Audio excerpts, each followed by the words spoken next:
I'll be honest, a lot of our problems aren't necessarily our faults, but it is to some degree because we weren't taught money management skills to the right degree, right?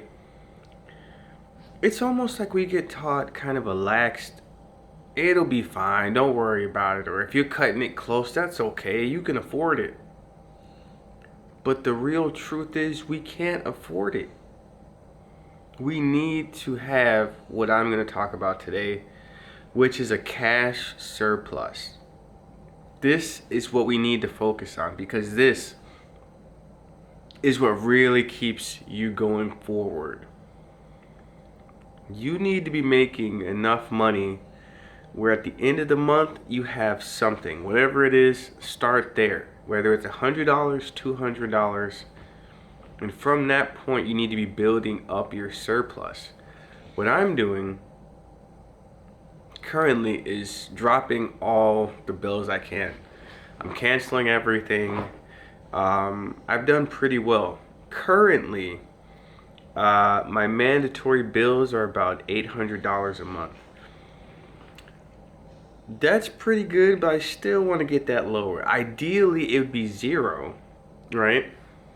I do plan on getting a place pretty soon. I'm still working out the dealings of my last place. So I'm not counting the rent I'm paying currently, technically. I don't want to confuse things. But the more surplus we can get, the better off we'll be, at least money-wise, right? So let's do it easy. Let's say you make 1,500, let's just say $1,500 a month, right? But if you kept all that, at the end of the month, you would have, at the end of the year, you would have, what was it, 18,000, I believe? Yes. So, obviously you'll spend some and use some, but I'm saying the more of a surplus you have, the better odds that you'll be able to weather storms and go through things. It's not always easy, right?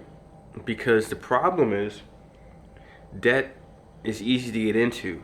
It's not easy to get out of, right? So you'll have to play it by ear, but ideally you just want to keep lowering your bills until essentially you're paying nothing. Because if you're paying nothing, you're going to be getting ahead.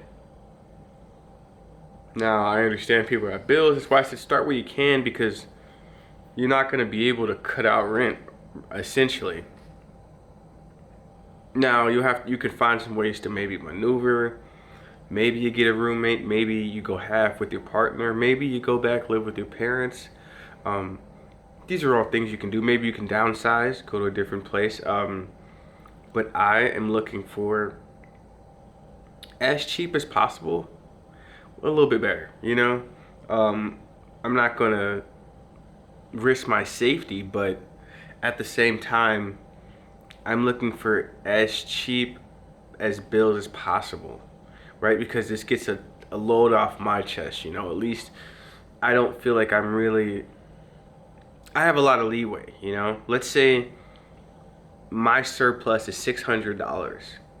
You know, in 3 months, that'll be $1,800, right? So if some car issues come up, I'll have enough money to weather the storm. Now, you are gonna have to find a decent job. I am still looking for a better job myself, but I plan on working on my surplus because this will be the money that is essentially your emergency money, or if anything happens, this is your progressive money. This is your money you would use to possibly invest if you're out of debt. If not, I would pay off all your debt completely before you even invest. I would really double down on that, paying off debt. I should have did that. I should have listened, but at the time I thought I knew better. Debt is no joke, and it's an anchor. And if you don't listen to anything I say, just listen to that part. It is an anchor. So you just want to watch yourself and just be careful, man. Cash surplus. Peace.